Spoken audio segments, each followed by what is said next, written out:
Think fast. I'll show you this later. For right now, we're going to unpack how to be a quick thinker in conversation. My name is Chad Littlefield. I love thinking about how we create conversations that really matter. And you might be watching this video because you want to be a faster thinker in conversation and not feel like you're just caught with these awkward, pregnant pauses. And in this video, I'm going to share some pretty mind-blowing science of how fast our brains can actually move in conversation, and 2 strategies that you can immediately use the minute this video is over to be a quicker thinker in conversation. And here's the promise. If you get to the end of this video and you feel like what I've shared doesn't actually help you be a quicker thinker in conversation, you can write me an angry email and I will actually send you a deck of cards that will make you a quicker thinker. This offer applies to like the first 100 angry emails that I receive and nothing beyond that. Let's get into it.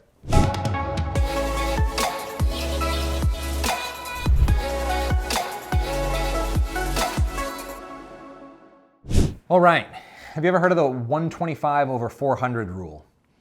The human brain can listen to up to about 400 words per minute, but the human mouth can only speak on average at about 125 to 175 words per minute. Even like professional auctioneers who are talking really fast only speak at like 350 words a minute. Meaning that even an auction, which is why we can understand an auctioneer sometimes.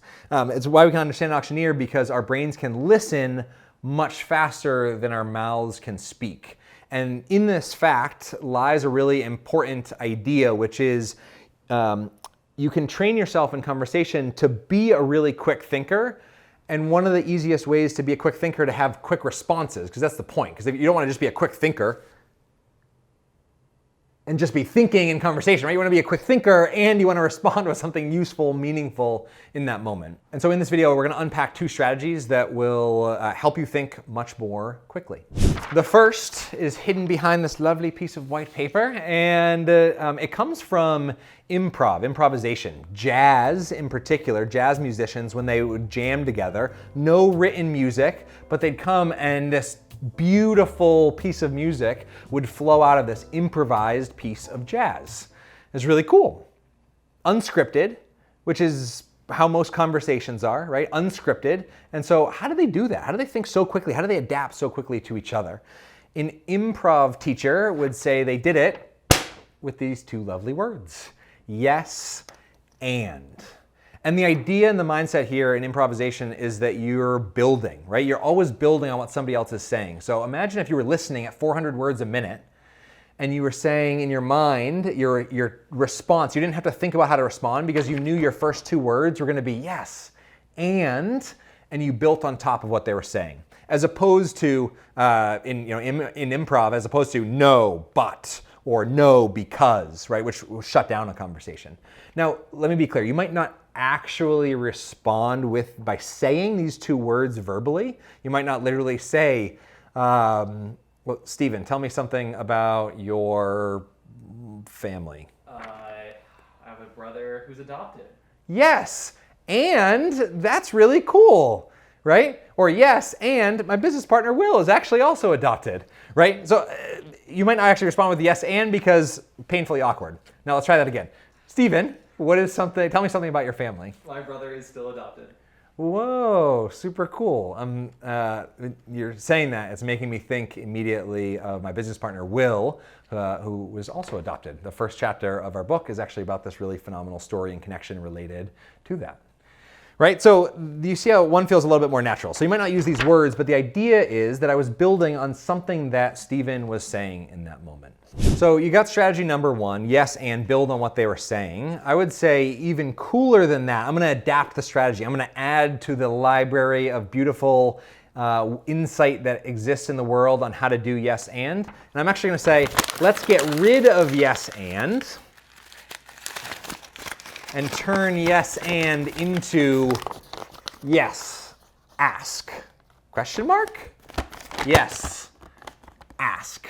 Because in conversation, when you think about how to be a quick thinker in conversation, most likely, if I were to guess, and I don't know your situation and your context, but most likely, you want to be a quick thinker, you're thinking about being a quick thinker because you want to know what to say in response to what somebody else has shared. And that is actually a lot harder, I would say, than listening at 400 words a minute and just thinking about what are you going to ask afterward. You know, kids between the ages of 3 and 5 ask between 300 and 400 questions per day. Adults ask between 6 to 12 questions per day. So somewhere along the line, our curiosity went way down.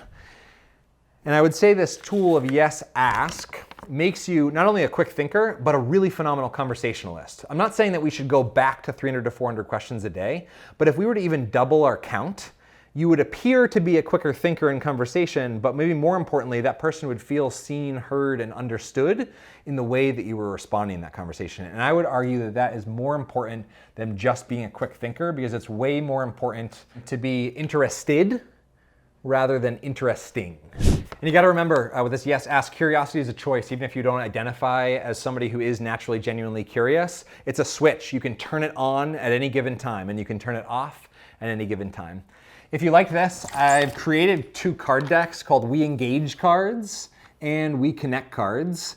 And they're really phenomenal. There's 2 exercises in particular. There's an exercise called Story Swap with We Engage cards, and there's an exercise called Conversation Roulette. Really cool deck of cards for in a work context or an education context to promote quicker thinking. Great way to warm up a brainstorming session, really remarkable way to create conversations that matter and get some comfortable conversation flowing. So if you want free digital versions of either of these, they're in the links below. If you want these things mailed to you, there's also links for that as well.